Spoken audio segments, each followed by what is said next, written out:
All right, let's dive right in. We're about to unpack a simple but really powerful financial framework that your school probably never taught you. And honestly, this could be your ticket out of the so-called rat race. So, to kick things off, picture this. A professional boxer, one of the most famous heavyweight champions of all time. During his career, he pulled in an absolutely staggering fortune. We're talking over $300 million. And yet, in 2003, Mike Tyson filed for bankruptcy. He was $30 million in debt. His story is the perfect, if painful, example that the amount of money you earn, well, it isn't the whole picture. So what gives? What's the missing piece? This right here gets to the heart of the problem. It's not just about getting the money, it's about what you do with it. I mean, think about it. Does it really matter if you earn six figures a year if there's absolutely nothing left at the end of the month? And that, my friends, brings us to our first section, the money trap.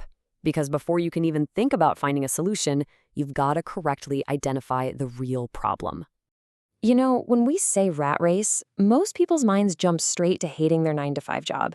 But let's redefine that for a second. The real rat race is living on that financial knife's edge, being just one emergency, one paycheck away from total disaster, no matter how much you make. It's that sinking feeling that the second money comes in, it's already gone. And look, this isn't some small niche problem. A career builder study found that a jaw-dropping 78% of American workers live paycheck to paycheck. But what's even crazier? Of the people earning over 100 grand a year, 1 in 10 are in the exact same boat. This just proves a huge point. This is a behavior issue, not just an income issue. So, how do we fix this? Well, it all starts with a pretty fundamental mental shift. Which brings us to section 2, a new money mindset. First things first, we've got to redefine what money actually is. We love to treat it like it's either the root of all evil or the source of all happiness. But a much more useful way to see it is as a simple expression of value. It's a neutral tool, that's it. Your choices are what matter, not the money itself. This brings us to the absolute core framework of this whole explainer. Your entire financial life is really just a balancing act between two forces. Production, that's the value you create, and consumption, that's the value you use up. That's it. Financial health is simply the balance between these two. Now, for most people, the biggest imbalance is on one side of that equation. So let's start right there. Section 3, taming your consumption. The thing is, our own brains are often wired to work against us. We fall for these little psychological traps, like the ostrich effect, when you're almost too scared to even look at your bank account. Or hyperbolic discounting, which is just a fancy way of saying that that new pair of shoes feels way better today than a larger investment for the future will. And of course, the classic, keeping up with the Joneses, where we let social pressure run our wallets. This all really boils down to this one direct question. Be honest with yourself. Which do you care about more, appearing to have money or actually having it? One of those paths leads to a life of constantly chasing, while the other, that one leads to freedom.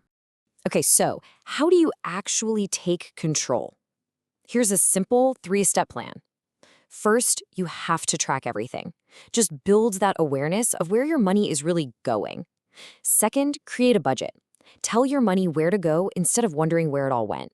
And third, before you do anything else, build a 3 to 6 month emergency fund. That is your safety net. That's your peace of mind. Once you've got your consumption under control, then you can flip the script and focus on the other side of the equation. Section 4, boosting production. You ever wonder why most financial advice just boils down to save more, spend less? Well, this slide really explains it. It's just plain easier to tell a mass audience to cut their spending than it is to give everyone personalized advice on how to make more money. But here's the thing, controlling consumption is only half the battle. Think about it this way. Frugality is a powerful strategy, for sure, but it has a hard ceiling, right? You can only cut your expenses down to 0. Production at scale, on the other hand, creating something of value and selling it to the market, that has literally exponential growth potential. This is how significant wealth is actually built. And look, increasing production sounds super intimidating, but it doesn't have to mean starting the next tech giant. It can take all sorts of forms.